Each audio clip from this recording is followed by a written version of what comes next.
Sanchar times Kannada news Challakere ವರದಿ. ಚಿತ್ರದುರ್ಗ ಜಿಲ್ಲೆಯ ಉಸ್ತುವಾರಿ ಸಚಿವರಾದ ಡಿ.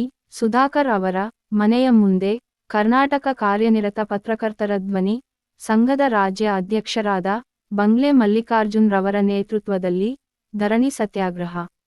ಪತ್ರಕರ್ತರ ಧರಣಿಗೆ ಸ್ಪಂದಿಸಿದ ಡಿ. ಸುಧಾಕರ್ ಅವರು ಮಾತನಾಡಿ ಮುಖ್ಯಮಂತ್ರಿಗಳಾದ ಸಿದ್ದರಾಮಯ್ಯನವರ ಗಮನಕ್ಕೆ ತಂದು ಪತ್ರಕರ್ತರ ಸಮಸ್ಯೆಯನ್ನು ಪರಿಹರಿಸುವುದಾಗಿ ಭರವಸೆ ನೀಡಿದರು. ಈ ಸಮಯದಲ್ಲಿ ಚಳ್ಳಕೆರೆಯ ಪತ್ರಕರ್ತರು ಮತ್ತು ರಾಜ್ಯದಾದ್ಯಂತ ವಿವಿಧ ಜಿಲ್ಲೆಯ ಪತ್ರಕರ್ತರು ಭಾಗವಹಿಸಿದ್ದರು. ಸರ್ಕಾರಕ್ಕೆ ಹೇಳ್ಬಿಟ್ಟು ಏನಿದೆ ಒಂದು ಇದರಲ್ಲಿ ಸರ್ಕಾರ ಕೊಟ್ಟು ಕೊಡ್ಲಾರಂಗೆ ನಮ್ಮ ಪರಿಸ್ಥಿತಿ ಆಗಿದೆ. ಅದಕ್ಕೆ ದಯಮಾಡಿ ಸರ್ಕಾರಕ್ಕೆ ಹೇಳ್ಬಿಟ್ಟು ಏನಿದೆ ಕಾಯಂ ನೇಮಕಾತಿ ಆದೇಶ ಜೊತೆಗೆ ಮಾಧ್ಯಮ ಪಟ್ಟಿ ನಮಗೇನಿದ್ದಾವೆ ಪತ್ರಕರ್ತರು ಅಂದರೆ RNI ಅಂದ್ಬಿಟ್ಟು ಡೆಲ್ಲಿಯಿಂದ ಬರ್ತವೆ. ಆಮೇಲೆ ನಮ್ಮ ಸಂಚಿಕೆಗಳು ಏನು ಪ್ರಿಂಟ್ ಆಗ್ತವೆ, ನಮ್ಮದು ನಿರಂತರ ಸಂಚಿಕೆ ಪ್ರಿಂಟ್ ಆಗ್ತವೆ ಅಂತ ಅದನ್ನು ನೋಡಿ ಇವಾಗ ಏನೇನು ಮಾನದಂಡ ಇದಾವೆ ಎಲ್ಲ ತೊಗೊಳ್ಳಿ. ನಾವು ಆಡಿಟ್ ರಿಪೋರ್ಟ್ ತೊಗೊಳ್ಳಿ, ನಮ್ದು ಏನಿದಾವೆ ಅವನ್ನೆಲ್ಲ ತೊಗೊಂಡ್ಬಿಟ್ಟು ಮಾಡಲಿ, ಅದ್ರ ಬಗ್ಗೆ ಸಂತೋಷ ಇದೆ.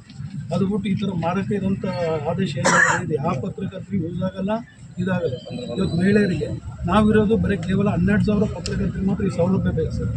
ಅದು 12,000 ಮಹಿಳೆಯರು ಸರ್. ಮಹಿಳೆಯರು 2.5 ಕೋಟಿ 3.5 ಕೋಟಿ ಅಂತ ನಿನ್ನೆ ಹೇಳಿದ್ರು ಸರ್. ಆದರೂ ಅದರಲ್ಲಿ ಮಹಿಳೆಯರಿಗೆ ಫ್ರೀ ಇದೆ ಸರ್.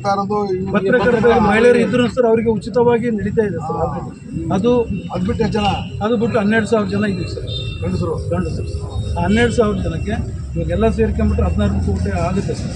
ಅದು ಆಗ್ಲಾರಂಗೆ ಇವೆಲ್ಲ ಈ ಮಾನದಂಡ ಹಾಕಿದ್ದಾರೆ ಸರ್. ಒಬ್ಬ ಪತ್ರಕರ್ತರಿಗೆ ಮುಟ್ಟಕ್ಕೆ ಸಾಧ್ಯ ಇಲ್ಲ ಸರ್.